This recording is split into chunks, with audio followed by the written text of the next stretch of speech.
అస్సలాము అలైకుం వరహ్మతుల్లాహి వబరకాతుహు. ప్రియమైన సోదర సోదరీమణులారా, ఈరోజు మనం ఒక హృదయస్పర్శమైన సంఘటన గురించి ఆలోచిద్దాం. తమిళనాడులోని ఈరోడ్ జిల్లాలోని చిన్న సేమూర్ గ్రామంలో ఒక చిన్న బాలుడు మొహమ్మద్ యాసీన్ 2వ తరగతి విద్యార్థి. స్కూల్కి వెళ్తున్న దారిలో అతనికి రోడ్డు పక్కన ఒక బ్యాగ్ దొరికింది.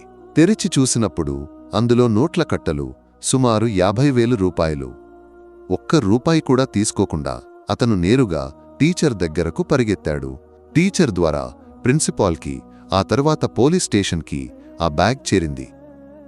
ఎస్పీ శక్తి గణేశన్ సార్కి ఈ బాలుడి నీతియుతత్వం చూసి ఆశ్చర్యం కలిగింది.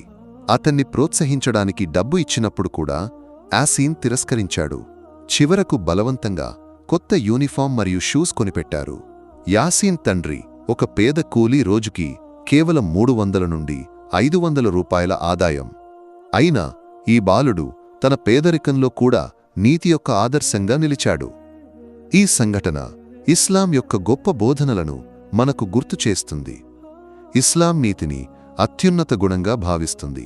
మన ప్రవక్త ముహమ్మద్ నబీ సల్లల్లాహు అలైహి వసల్లం అల్ అమీన్, నమ్మకస్తుడు అని పిలువబడ్డారు.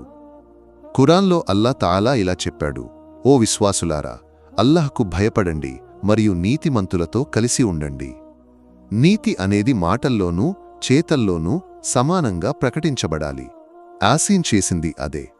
కనుగొన్న వస్తువును దాని యజమానికి తిరిగి ఇవ్వడం ఇస్లామీయ కర్తవ్యం. ఇస్లాంలో దొంగతనం చేయకుండా ఉండటం చాలా ముఖ్యం. ప్రవక్త ఇలా చెప్పారు: ఒక ముస్లిం తన సోదరుడి వస్తువును కనుగొన్నట్లయితే దానిని తిరిగి ఇవ్వాలి. మరొక హదీస్లో ఇలా ఉంది: ఏ వస్తువు పోతే దానిని కనుగొన్నవాడు దానిని ప్రకటించాలి, యజమాని వచ్చే వరకు భద్రపరచాలి, లేకపోతే దానిని దానం చేయాలి. యాసీన్ ఒక్క రూపాయి కూడా తీసుకోకుండా బ్యాగ్ను అప్పగించడం ఈ బోధన యొక్క సజీవ ఉదాహరణ. ఈ రోజుల్లో డబ్బు కోసం ప్రజలు దొంగతనం మరియు హత్యలు చేస్తున్నప్పుడు ఈ బాలుడి చర్య మనకు గుర్తు చేస్తుంది. ఇస్లాం దొంగతనాన్ని నిషేధిస్తుంది. ఖురాన్లో ఇలా ఉంది: దొంగలకు శిక్ష ఉంది. దొంగతనమనేది మరొకరి హక్కును కాజేయడం. ఇది అల్లాహ్ ముందు గొప్ప పాపం. నీతి యొక్క ఫలితం ఏమిటి? ఖురాన్లో ఇలా ఉంది: నీతిమంతులైన పురుషులు మరియు స్త్రీలకు అల్లాహ్ స్వర్గాన్ని సిద్ధం చేశాడు. యాసీన్లాగా పేదరికంలో కూడా సత్యం నుండి తప్పనివాడు. అతని తండ్రి చెప్పినట్లు తన కొడుకు గురించి గర్వంగా ఉంది.